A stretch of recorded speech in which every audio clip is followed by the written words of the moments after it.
This WBTV high-definition program is sponsored by Time Warner Cable. WBTV on your side with breaking news now. We've got multiple breaking news stories to tell you about this morning. Sky 3 on the way to breaking news in Iredell County, where a train collided with a car and has been knocked off the train tracks. Also, our Astrid Martinez is live in West Charlotte, where a motorcyclist was killed in a crash. And cameraman Ron Lee live in North Charlotte off Statesville Road, where 2 women were shot during an armed robbery at a home. So let's start with cameraman Ron Lee. Ron, good morning to you. Tell us more.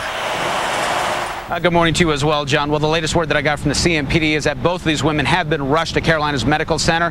Medic tells me that they've got life-threatening injuries as of this point, and we're just simply not sure where it is from there. But let me tell you how this all shook out. Let's go ahead and take a look at some video that I shot a little earlier this morning. Now, the CMPD tells me that at about 4 a.m., 2 women were inside of a home here off of Alma Court, which is off of Roslyn's Ferry Road in the North Charlotte area. They suddenly heard a knock at the door. They went to the door, saw a man on the porch. The man claimed that he had just been in a traffic accident, needed to come in and use the phone. The women refused, would not let him in.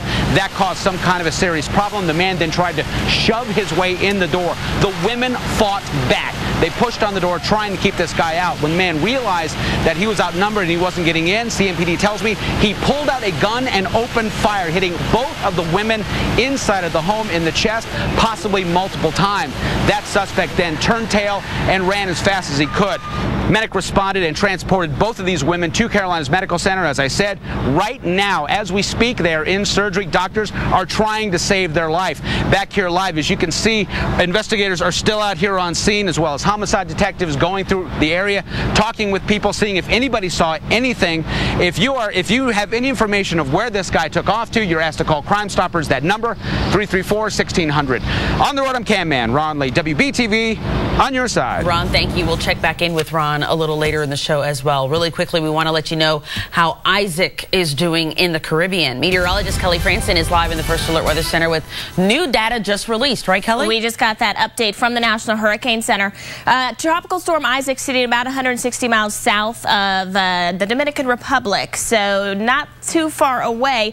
Poorly organized, winds of 45 miles an hour, but that being said, still expected to be a big rainmaker for Hispaniola. We're talking 8 inches to a foot there. Could see isolated locations that get up to 20 inches. We will take a look at the forecast track of Isaac coming up in your full forecast, but let's bring it back closer to home. If you're heading out in Concord, some pretty thick fog being reported there. It gets even thicker as you go up into the mountains. Quarter-mile visibility now for Jefferson. Again, Boone having trouble with fog this morning as well. And it's been as low as 1 mile at times in the foothills right now. Slightly better, 3-mile visibility for Morganton, but don't be surprised to continue to run into some fog, which could be dense in some locations through at least the 8 o'clock hour, a little longer than that in the mountains. Temperatures in the 60s right now for most locations outside the mountains and foothills. 62 for Lincolnton, 62 for Statesville, 65 in Charlotte right now. Forecast temperature at 8 a.m. 68. Sun comes up, by the way, at 6:51. And again, don't be surprised if you run into a little fog on your way into work. Speaking of your way into work, here's Tanya Rivens with traffic. Thanks, Kelly, and good morning. Your First Alert traffic sponsored by Toyota North Charlotte. A fairly exceptional start to your morning. Things are really quiet. We're going to head west. This is 77 and 85, and then we look at 77, 485, and headed towards the Gaston County area. And over in Gastonia, a little bit of slowdown past the Gastonia Memorial Hospital. That's over at Rankin Road. But otherwise, things are moving along really nice as we look at I-85 and Little Rock Road. Traffic moving along without any problems. Christine, John, back to you. All right, back to breaking news in North Charlotte this morning. Astrid Martinez is live on Roslyn's Ferry Road in West Charlotte, where a man died in a motorcycle crash there. Astrid, what more can you tell us about what happened? Well, Christine, police tell me that drinking played a big role in what happened here this morning. The rider actually was racing down the road this way when he lost control, slid about 40 yards and hit a parked car. We see some of the debris from that crash right here. Now, I'm also told the victim, Donnie Medley, isn't even from the area. Police say Medley and his fiancée were up here from Charleston and were at the Q-Sticks pool hall with friends when the guy borrowed his buddy's 28 Kawasaki motorcycle. He was not wearing a helmet when he took off. And according to witnesses, the Medley began racing up and down the road. When the bike went sideways, he laid it down and collided with a parked car. Friends stood by as medics rushed to the scene, but there wasn't anything that EMS crews could do. Police told me that if just one thing had changed, this might not have happened. Maybe if he wasn't speeding, or maybe if he was not drinking at the time, that he might still be alive. Live in West Charlotte, Astrid Martinez, WBTV, on your side. Yeah, unfortunate decisions made there. All right, thank you, Astrid, for that live report here. 6:04, moving on. New information this morning about a mother of 4 dead in a home. Sheriff's deputies have charged her estranged husband with her murder. Friends tell us the victim's name is Amy Bird. She was found stabbed in her estranged husband's home on Springs Road in Catawba County, which is not far from Hickory.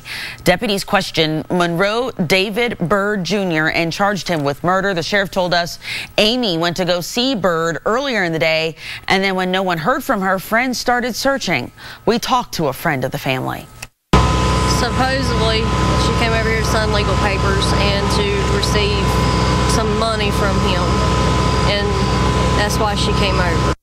Amy Bird leaves behind 4 kids, one of which started kindergarten yesterday. And more breaking news this morning. Lance Armstrong's run of 7 consecutive Tour de France titles is about to become history. The U.S. Anti-Doping Agency says it will strip Armstrong of his titles and is giving him a lifetime ban from cycling. This comes less than an hour after Armstrong declared he would stop fighting the drug charges the organization has levied against him.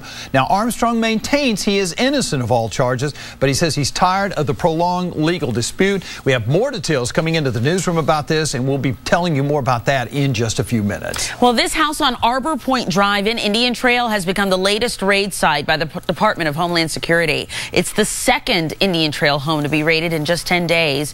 Agents seized a box and computer from the home. We even found this bullet at the end of the driveway. We're told the operation is related to this raid in Indian Trail last week concerning counterfeit airbags from overseas. Igor Borden was arrested from the home and is in jail facing counterfeiting charges. Well, first day of classes for Charlotte-Mecklenburg school students and other districts in the Charlotte region is coming up this Monday. And WBTV News is going to be providing you with the best, most dependable coverage as you get your kids ready for the first day of school. We're going to have live team coverage. It's a team of reporters covering every angle and the important numbers you need to know Monday morning. And how about this? You can also follow us on Facebook. And this year we have a Twitter hashtag. Write this one down. It's WBTV B2S. That's back to school. WBTV B2S. So just use that hashtag when you tweet us. Our special live team coverage begins Monday morning at 4:30. A lot of people should be up and watching. We're going to help give you some good reports. All right. Isaac is swirling in the Caribbean. A look at how people are bracing for it in Haiti, as tens of thousands of people are still living in tents after the quake from years ago. Also, the rising cost of daycare. We're going to explain how it's costing, in some cases, more than college tuition. And as promised, Sky 3 heading to the breaking news story we're following in Iredell County, where a train is off its tracks after a crash there. We're told a man had to be rescued and was flown to CMC Maine, where he is in critical condition. More details on that coming up. WBTV News at 5.